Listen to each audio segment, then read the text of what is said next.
And now, we're getting ready to hear from some of the people you want to hear from, and I'd like to introduce our first panel. Please give a warm welcome for the panel on their way. I'd like to welcome to the stage U.S. Department of Transportation Secretary Pete Buttigieg, U.S. Small Business Administrator Isabella Guzman, and Minority Business Development Agency Undersecretary Don Cravens, Jr. Now, our moderators will be Linda Tran, Director of Public Engagement, and Shelby Scales, Director of OSDBU. Our Secretary, Pete Buttigieg, serves as the 19th Secretary of Transportation. That, please.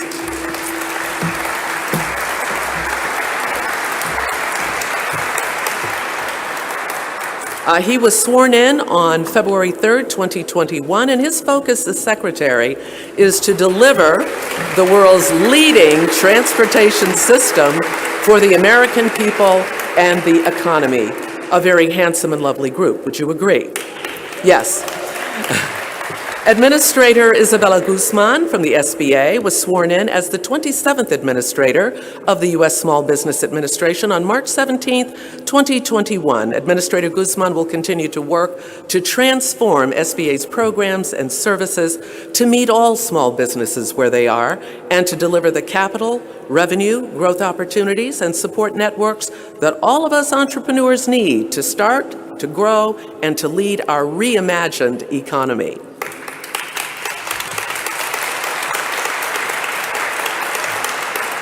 Donald R. Cravens, Jr. is the first ever Undersecretary of Commerce for Minority Business Development for the U.S. Department of Commerce's Minority Business Development Agency, MBDA. Just before his selection as Undersecretary, Mr. Cravens served as the Executive Vice President and Chief Operating Officer at the National Urban League, where he led the civil rights organization's Corporate Diversity, Equity, and Inclusion Initiative. Give him another hand.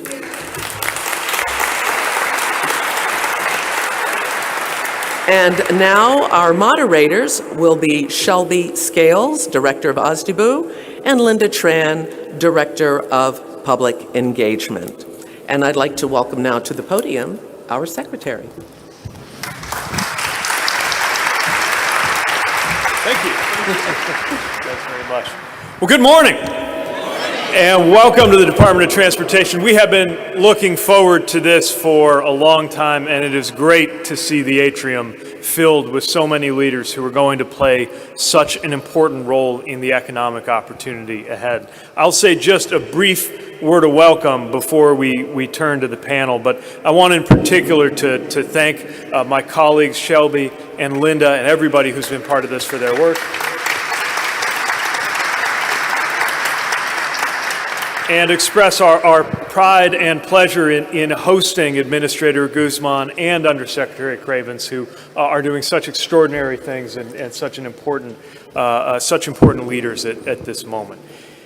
In a nutshell, we are here because we have a unique opportunity that won't come again and that won't last long to generate value and build wealth and create a foundation for the rest of our lifetimes in this country.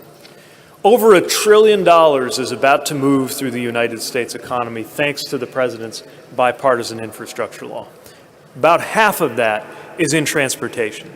Unprecedented amounts of federal investment going into our infrastructure that means unprecedented opportunity for the small business and minority business communities. But every business leader in this room also knows how challenging it can be to secure access to those opportunities and contracts. Bonding requirements, technical knowledge not only of the work itself, but of the administrative processes involved in dealing with the federal government, access to capital, workforce development. There's so many reasons why taking advantage of this moment is not a simple proposition. And so I want to make sure you know that we are very focused on making sure that there is fair, equitable access to the opportunities that surround us today.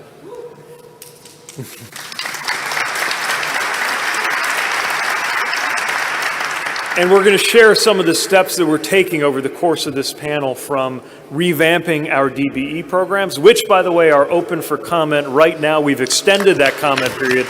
Let us know your experiences so we can weave that in. Whether it's the work that the Small Business Transportation Resource Centers are doing across the country, our partnerships with state DOTs, with minority chambers and HBCUs, or the work spelled out in the MOUs that are going to be executed today with both the MDBA and with the Small Business Administration, who house such leadership, such expertise, and such energy, and we're just so thrilled to be partnering with them. So again, in the interest of time, let me return to my seat and we can proceed with the panel, but I hope that this is a terrific day for everybody who's here, and I can't emphasize enough how big of a priority this work is for our department and how much opportunity I see that we can be proud of from the results we will generate through some of the partnerships that are going to be cemented, not just among the public sector leaders who are gathered today, but among the many private sector leaders who have shared your time and talent with us to be part of this event. So thanks very much for being here, and we'll proceed with the conversation.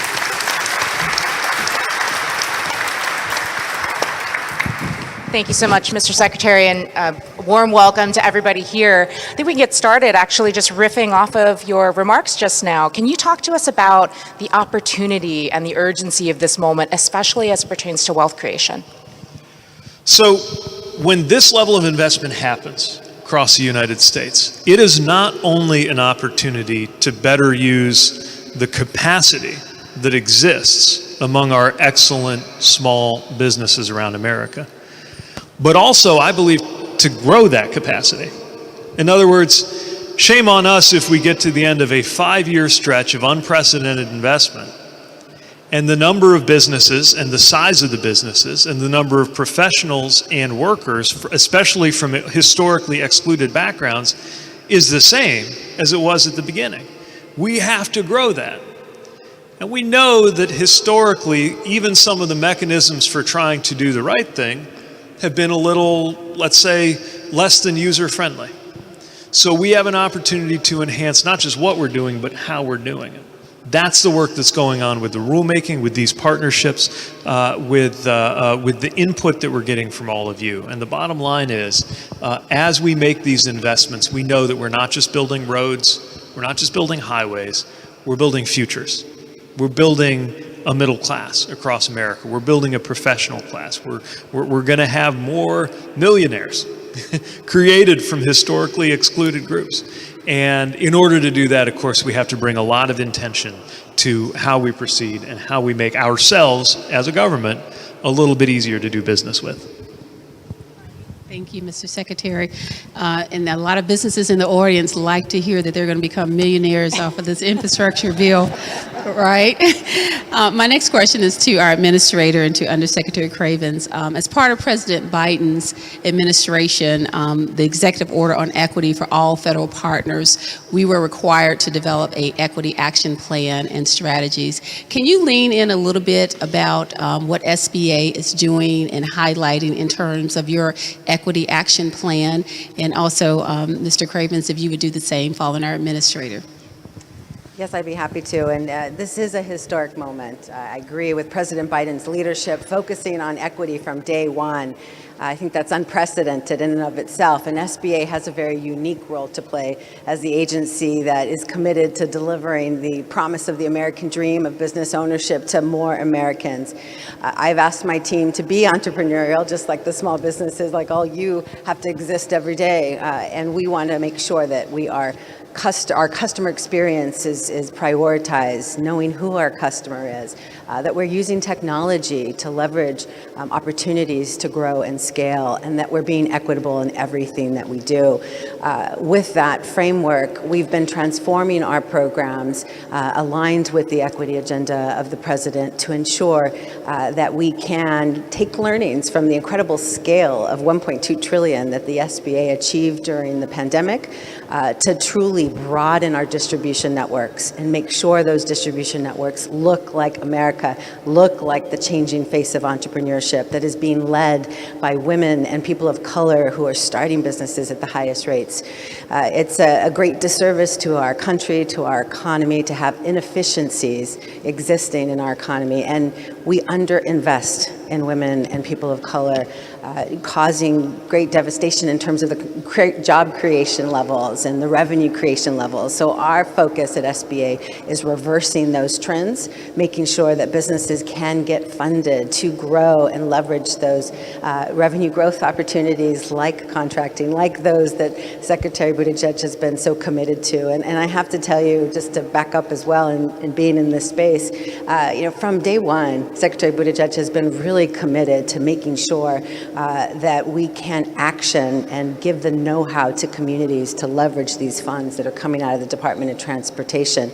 And so it's a great culmination of weeks of work, months of work to make sure that we could deliver to you pathways to get contract ready, pathways to get capital ready, and pathways to become those millionaires that we hope to see replicate in our society. So, with the SBA's equity goals, we are looking to transform all of our distribution networks, whether that's our lending partners, our investment partners through our Small Business Investment Company program that we're highlighting today, or through our broad network of over 1,600 centers across the country, small business development centers, women's business centers, veterans business outreach centers, SCORE chapters, and our 7J grantees that focus specifically on contracting, or our district offices that have many business opportunity specialists that I know many of you have had an opportunity to work with. We're trying to implement programs to give you the know-how to go after those contracts with success and with strong outcomes for performance so that you can continue to replicate and then bring others along with you. So we're really excited about the President's vision and working with Department of Transportation to implement the tools, the critical tools for your success.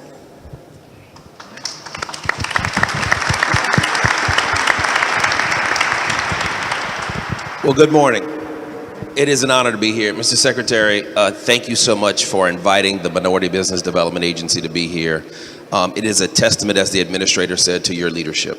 You are the first cabinet secretary to reach out to the new Minority Business Development Agency to say to us, what you do matters, and we need you now more than ever. And I just want to thank you publicly for having us here today and for your leadership.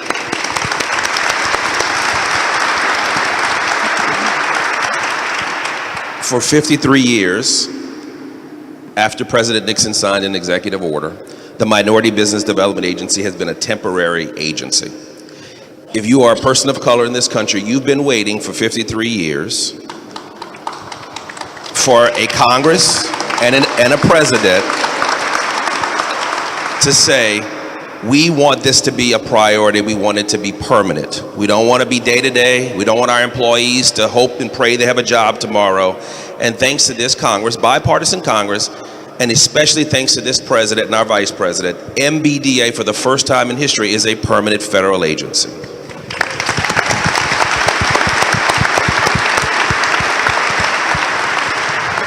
Mr. Secretary and Administrator, the bill that created the job that I'm so blessed and honored to serve in mandates three things.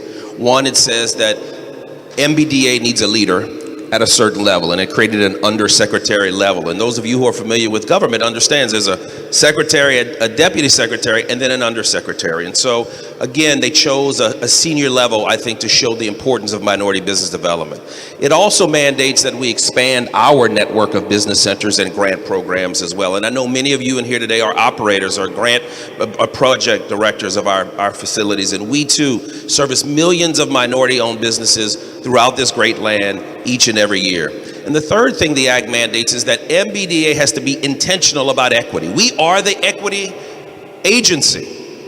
Our mission is to promote the growth and global competitiveness of minority businesses, enterprises.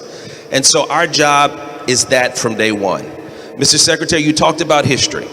People in this country missed the agricultural revolution. People of color in this country missed the industrial revolution.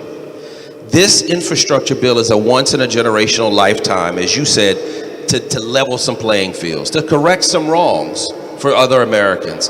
The MBDA stands with you, our SBA, and the entire team, because it's going to be a team effort to make sure that we be intentional and make sure that people of color don't miss this once-in-a-time generation opportunity.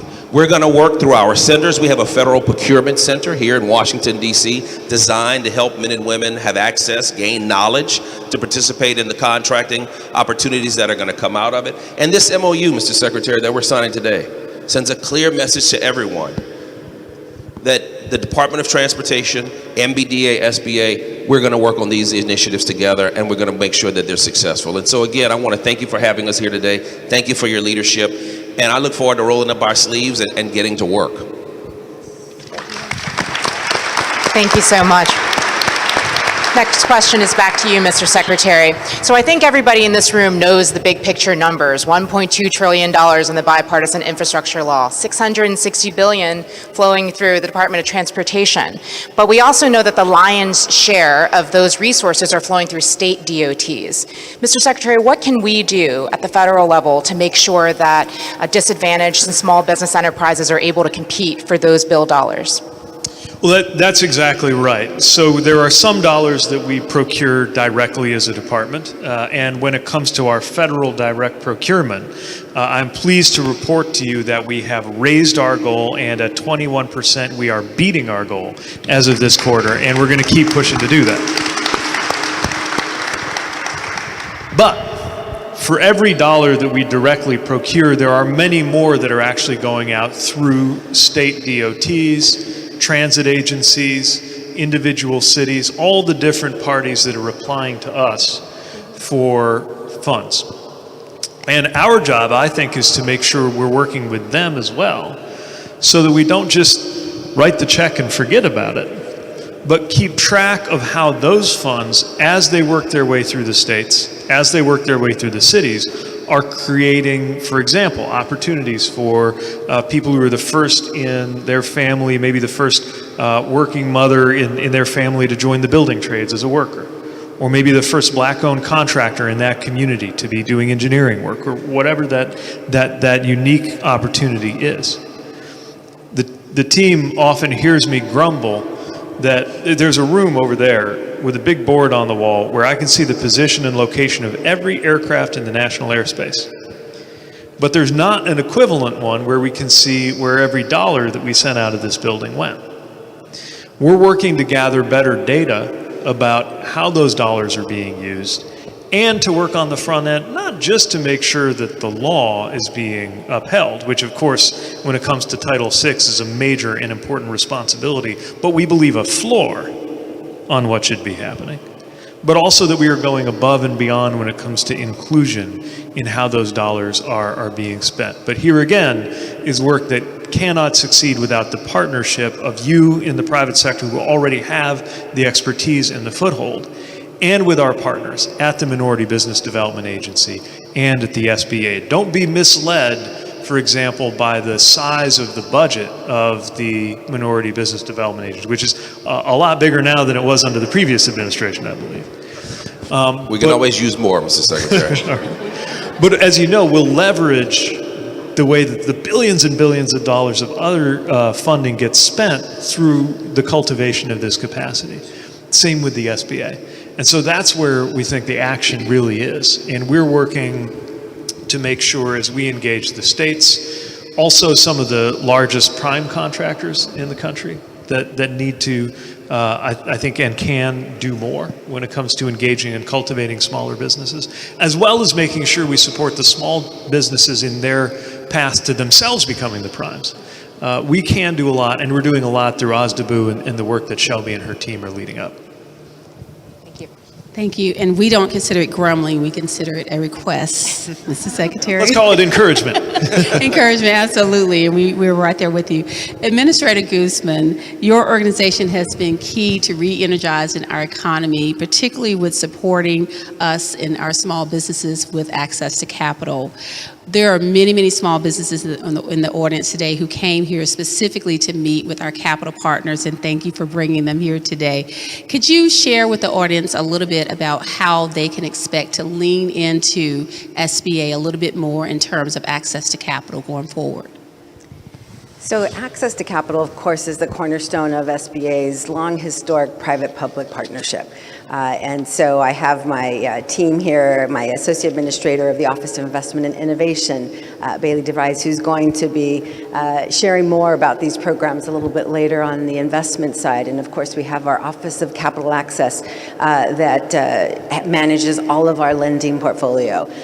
We put out about $45 billion a year across our capital programs. That's a sizable amount of money funding businesses for growth. And we want to make sure that that's done in an equitable way at the SBA. The Biden-Harris administration has really been key in ensuring that the COVID relief programs that were distributed through the SBA were course corrected in 2021 to broaden the reach to people of color, rural communities, underserved communities broadly. As we saw in early rounds of relief, those historic barriers and those historic disparities rear their heads to block a lot of participation in those relief programs.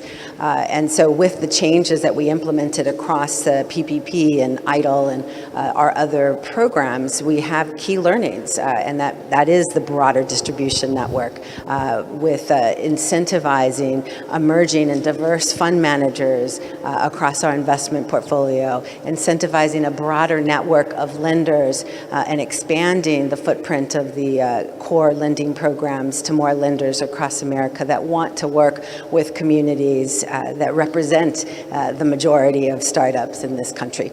And so, with SBA's programs, we know that we have to meet our businesses where they are, recognizing the unique challenges they bring to the table around capital, especially in underrepresented communities that, may not have that wealthy uncle or, that wealth accumulation historically over generations to be able to access the capital that they need.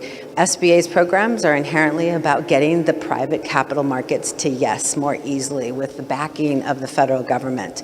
And within our programs, whether it's the $40 billion capital on the lending side, or the over $7 billion that we put out every year within our investment vehicles, we're working to change our policies, our regulation, our procedures to ensure that we're incentivizing the diversity and equity across our representation in the field, so our lenders and our investors, and that we're working to incentivize small dollar loans as well as early stage venture so that there's risk capital available for our small businesses. And especially in contracting, we know that when you get that contract award, that golden ticket of a contract opportunity, we want to make sure that you can get the capital. And sometimes that underwriting requirement that requires heavy performance in the past, or whatever the case may be, higher collateral requirements, those are blockers for a lot of our small businesses, especially the new entrants.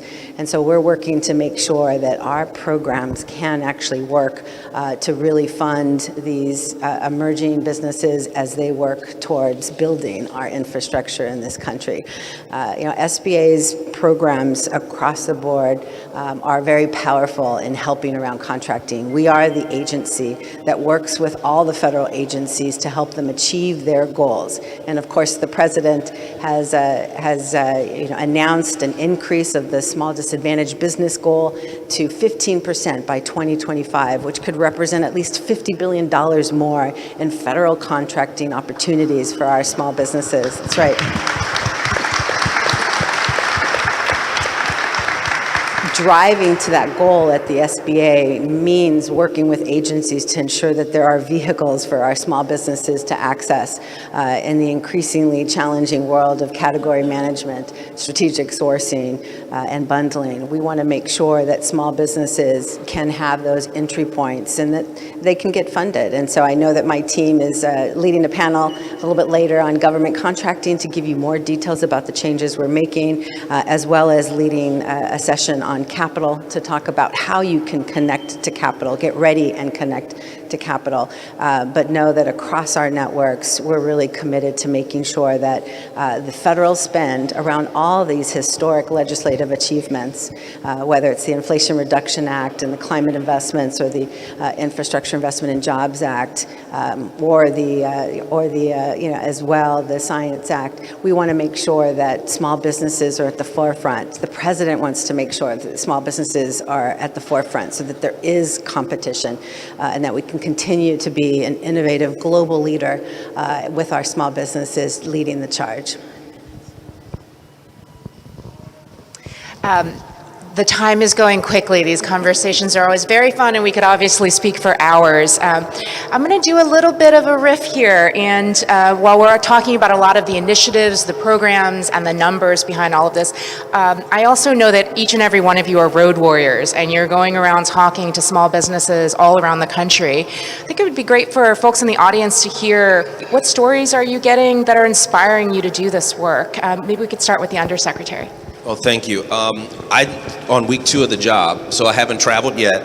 But I am hearing good stories. And I'm hearing good stories about MBDA, that even as a temporary agency last year, we were able to help minority business enterprises gain access to $700 million. We helped minority businesses do about $300 million in exports. And to your point, Mr. Secretary, we're working with the Department of Treasury.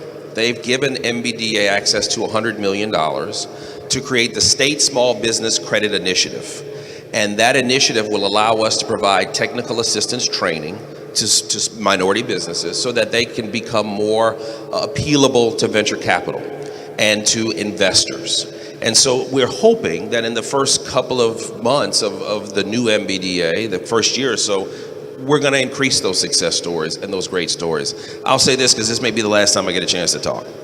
You heard Administrator Guzman and the Secretary say government is absolutely stepping up to give technical assistance to businesses and small businesses all across this country.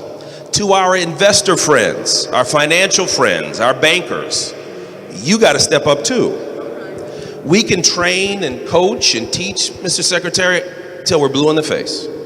But if we don't get our investors and our financial friends to step up to the plate and make sure that that equity goes through and through, some of those systemic barriers are erased, then we're just training a bunch of smart people and they're still not getting the capital they need. It's the number one issue that businesses continue to talk about.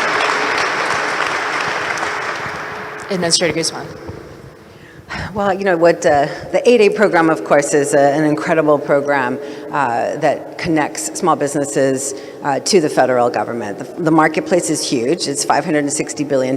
We want more of our small businesses to participate. I will congratulate all the agencies for an incredible job, exceeding our goals last year across our small business goals as well as our small disadvantaged business goals. And I think, though, that in hearing directly from some of the small businesses doing this work every day, it's complicated. It's frustrating to continually bid either directly as a prime or worse as a sub and not win the award or find out that they did win and you weren't part of the final deal. That's a constant frustration. It's a constant frustration to meet contracting officers that may not be familiar with the program that you're certified in and don't really see it as an easy pathway forward to procurement and efficiency at the agency. And so, we have to overcome all these challenges because we know our industrial base is shrinking. 40% decline in small businesses wanting to do business with the federal government. And so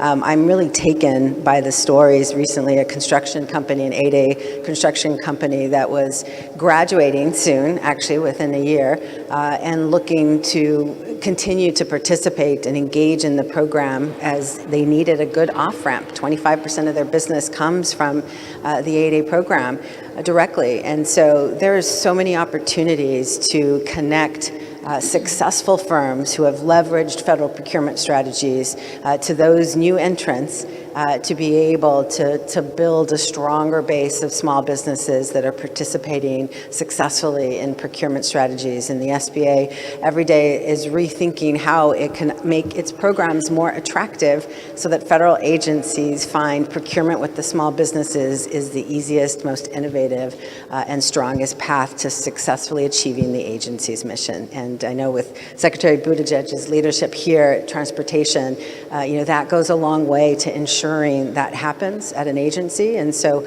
I'm excited at the potential for all of you to be able to leverage the MBDA, leverage the SBA, and all of our programs to participate with Department of Transportation today. Thank you, Administrator. Mr. Secretary, what's inspiring you?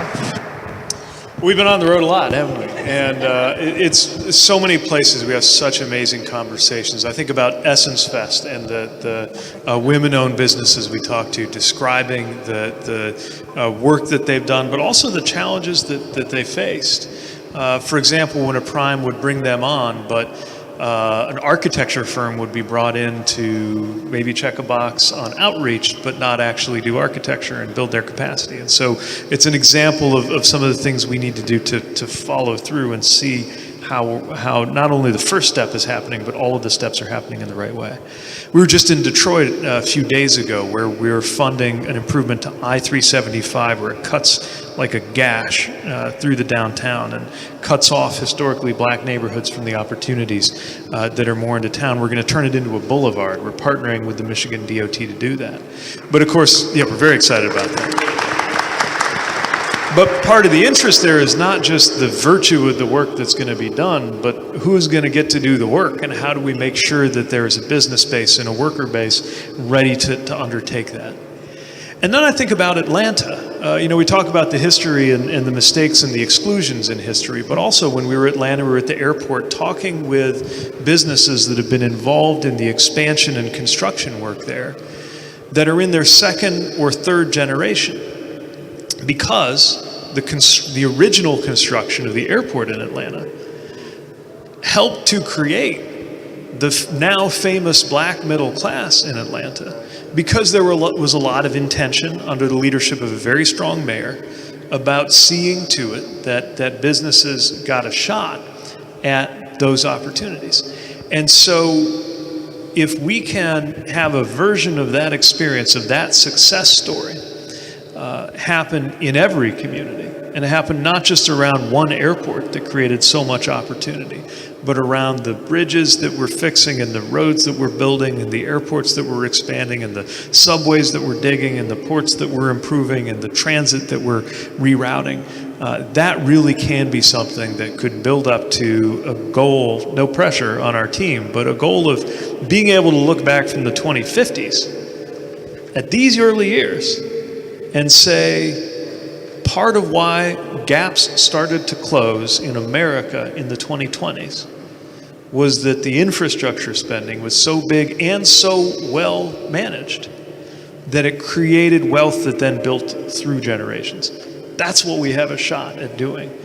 If we can stick together, tear down those barriers, be creative and resilient in our work. And I have no doubt from my partners and colleagues up here and from the energy in this room and the discussions that are going to happen through the whole rest of the day and beyond that we will meet that ambitious goal. Thank you so much, Mr. Secretary, Administrator, and Undersecretary. I'm going to turn it to my colleague Shelby now, because we do have a little work to do today over here on that side of the stage. Thank you so much, and thank you for kicking us off in our collaborative conversations. But we want to move quickly into our MOU signings, and today marks our launching of several collaborations between our federal partners, SBA and MBDA, in support of advancing equity in federal contracting and contract equity for small and disadvantaged businesses through our bipartisan infrastructure bill. And so we're going to start with our first MOU signing. So if you would please, Administrator and Secretary, go to the table. The first signing we will do is our SBA bond surety MOU.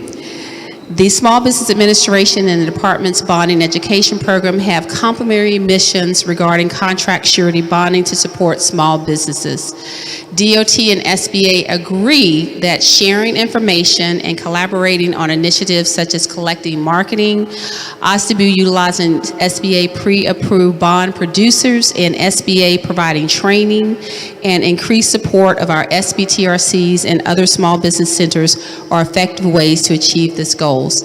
So with this, we are going to ensure that with our bonding program that we have a surety bonding program that complements that. Thank you to our teams from SBA and our SBTRCs. Welcome you to do the signing.